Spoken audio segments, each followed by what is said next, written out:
up, people? This is G from A Product Photography. In this video, I'm going to show you how I was able to achieve a white background with this photo. I'm going to show you the lighting setup, the camera setup, and with virtually almost zero editing, you're going to be able to achieve a white background with similar product. And if you're ready, let's roll.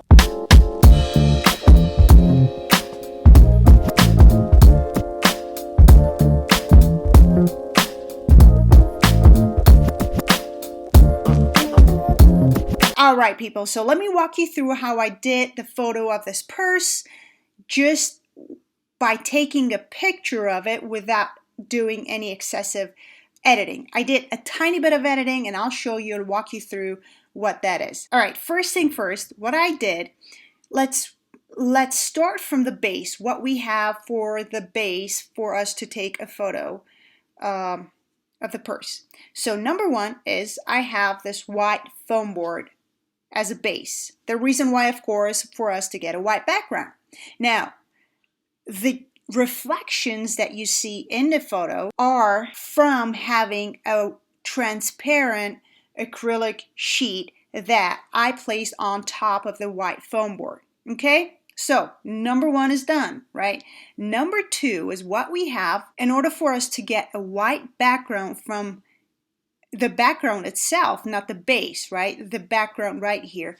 We need to light it up with a softbox. Now, because the softbox was kind of too harsh for this purse, I added a diffuser. Now, this diffuser is what I use, is called Lee. The brand is Lee Diffuser. And you can actually use a tracing paper if you don't want to buy a diffuser. Again, if you don't also want to buy a diffuser or use a tracing paper, just place a softbox behind, right here behind the purse. Okay, now what I've done is I have a diffuser, and behind the diffuser I have a softbox, right? Now, number three is I have a softbox from the top of the purse, from the product itself. I have a softbox that goes right on top of the product.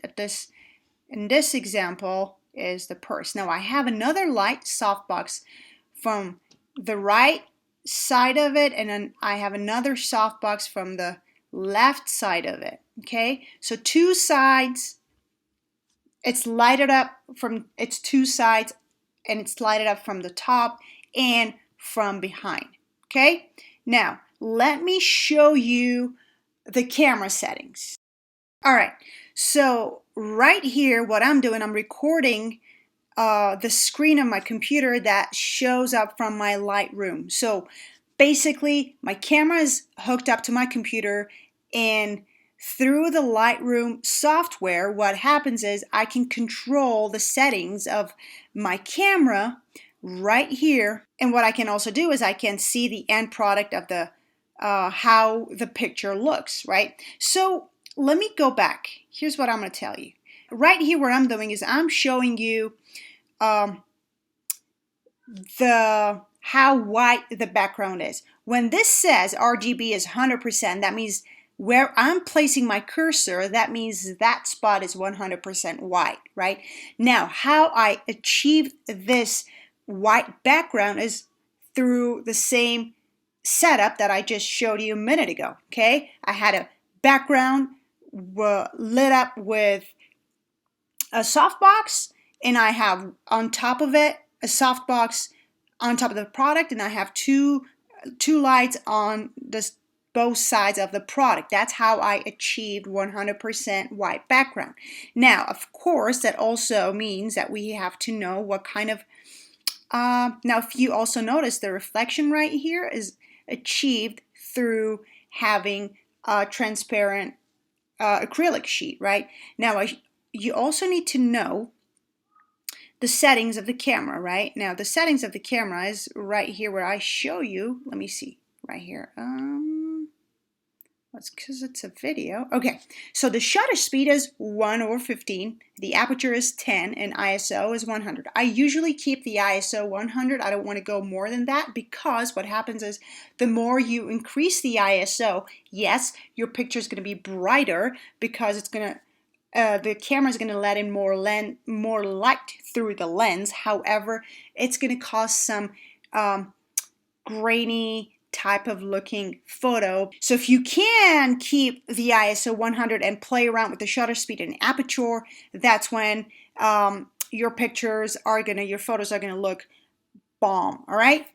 So in this case, I did shutter speed 1/15, aperture 10. My softboxes are very simple softboxes, nothing fancy. They're daylight soft light. They are daylight softboxes, and this is it. The reason why I did this video is just to show you that it's not that complicated to get a white background.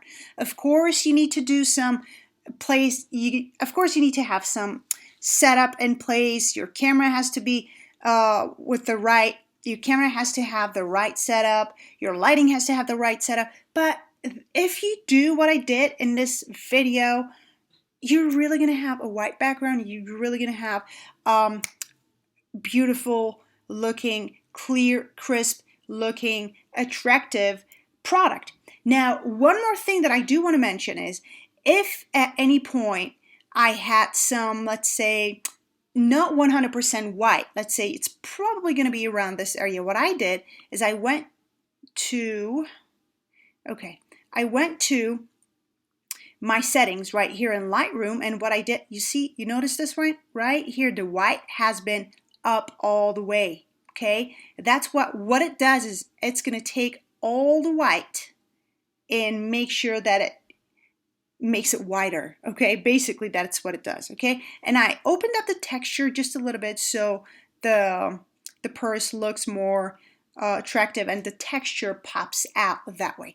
All right, great. I hope this video was beneficial for you, and if you ever need my product photography services, you can go to www.aproductphotography.com and contact me through my website. Thank you for watching this video, and if you like this video, don't forget to thumbs it up and subscribe for weekly product photography videos. You take care, and I'll see you next week. Bye-bye.